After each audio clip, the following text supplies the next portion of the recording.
परिचय। सुनीता, क्या तुम इस जीव का नाम बता सकती हो? हाँ, इसका नाम अमीबा है। और क्या तुम इन जीवों का नाम भी बता सकती हो? हाँ, पहला एक पेड़ है और दूसरा एक डायनासोर है। बहुत अच्छे। अब इन प्राणियों को पहचानो। ये सर्प, गरुड़ और डॉल्फिन है। सुनीता, क्या तुम्हें पता है कि करोड़ों वर्ष पहले पृथ्वी पर जीवन कैसा था और कैसे अनेक प्रकार के जीव आद्य पृथ्वी से प्रकट हुए? नहीं। हाँ, मैं तुम्हें समझाती हूँ कि करोड़ों वर्ष पहले पृथ्वी पर क्या हुआ और सभी जीवों, डायनासोर, अमीबा, पौधे और अन्य जीव जंतुओं का विकास कैसे हुआ। उद्देश्य। इस पाठ के अंत में आप निम्न करने में सक्षम हो जाएंगे: बिग बैंग सिद्धांत को समझना, आपेरन और हाल्डेन द्वारा प्रस्तावित सिद्धांत को सिद्ध करने के लिए मिलर के प्रयोग को समझना, जीवन स्वरूप के विकास को समझना, विकास के विभिन्न प्रमाणों की पहचान करना, तुल्य रूप और समजात संरचनाओं के बीच अंतर की पहचान करना, अनुकूली विकिरण की अवधारणा को समझना। बिग बैंग सिद्धांत। बिग बैंग सिद्धांत ये बताता है कि ब्रह्मांड की शुरुआत में क्या हुआ। इस सिद्धांत के अनुसार एक महाविस्फोट से ब्रह्मांड का विस्तार हुआ। इस प्रकार तापमान में कमी आई। कुछ समय बाद हाइड्रोजन और हीलियम गैस से बनी, उसके बाद अन्य गैसों का निर्माण हुआ। ये गैसें गुरुत्वाकर्षण के कारण संघनीभूत हुईं और आकाश गंगाओं का गठन हुआ। मिल्की वे आकाश गंगा के सौर मंडल में पृथ्वी की रचना 4.5 बिलियन 450 करोड़ वर्ष पूर्व हुई थी। पृथ्वी के वायुमंडल का निर्माण। प्रारंभिक अवस्था में पृथ्वी पर वायुमंडल नहीं था। पृथ्वी की सतह गलित पदार्थों से निर्मुक्त हुई जल वाष्प, मीथेन, कार्बन डाइऑक्साइड तथा अमोनिया द्वारा ढकी थी। सूर्य से आने वाली पराबैंगनी किरणों ने पानी को हाइड्रोजन और ऑक्सीजन में विखंडित कर दिया। ऑक्सीजन ने अमोनिया और मीथेन के साथ मिलकर जल और कार्बन डाइऑक्साइड की रचना की। परिणाम स्वरूप ओजोन परत का गठन हुआ। जब तापमान कम हुआ तो जल वाष्प बरसात के रूप में बरसे और महासागरों की रचना हुई। पृथ्वी की उत्पत्ति के लगभग 500 मिलियन वर्ष बाद जीवन प्रकट हुआ। स्वतः जनन का सिद्धांत। पूर्व ग्रीक विचारकों के अनुसार स्पोर नामक जीवन की इकाई विभिन्न ग्रहों में स्थानांतरित हुई। लुई पाश्चर ने प्रायोगिक रूप से ये प्रदर्शित किया कि जीवन पहले से विद्यमान जीवन से ही निकलकर आता है। ये स्वतः जनन नामक सिद्धांत था। उन्होंने अपने सिद्धांत को निम्नानुसार सिद्ध करने के लिए 2 फ्लास्कों का उपयोग किया। जीवन की उत्पत्ति का आपेरन हाल्डेन सिद्धांत। आपेरन और हाल्डेन के अनुसार रासायनिक विकास के बाद जीवन का निर्माण हुआ। जीवन का विकास महासागरों में हुआ जब वायुमंडल में H2, H2O, NH3, CH4 और CO2 की कमी थी, लेकिन मुक्त O2 नहीं थी। कार्बनिक यौगिक पराबैंगनी प्रकाश ऊर्जा द्वारा गैर जैविक रूप में संश्लेषित किए गए। बिना मुक्त O2 के उनका ऑक्सीकरण किया गया।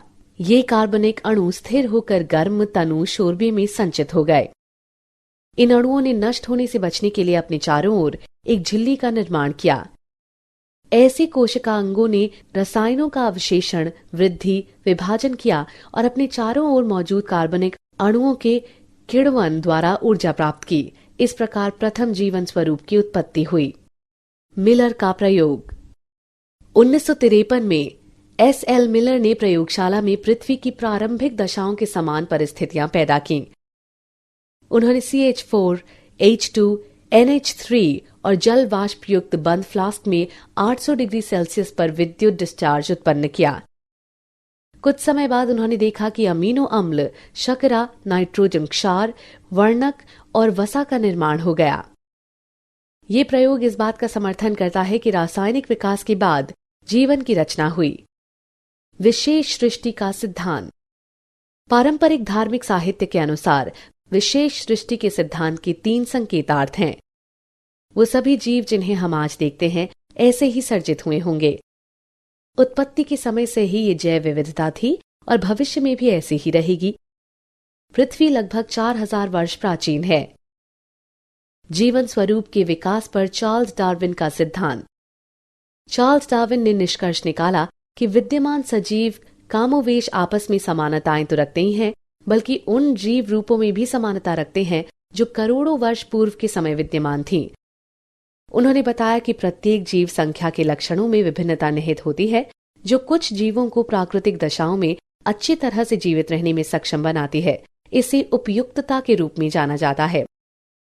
इस प्रकार जो एक वातावरण में अच्छी तरह से उपयुक्त थे, प्रकृति द्वारा वर्ण होता गया। इसे प्राकृतिक वर्ण का नाम दिया गया और इसे विकास के प्रतिमान के रूप में लागू किया।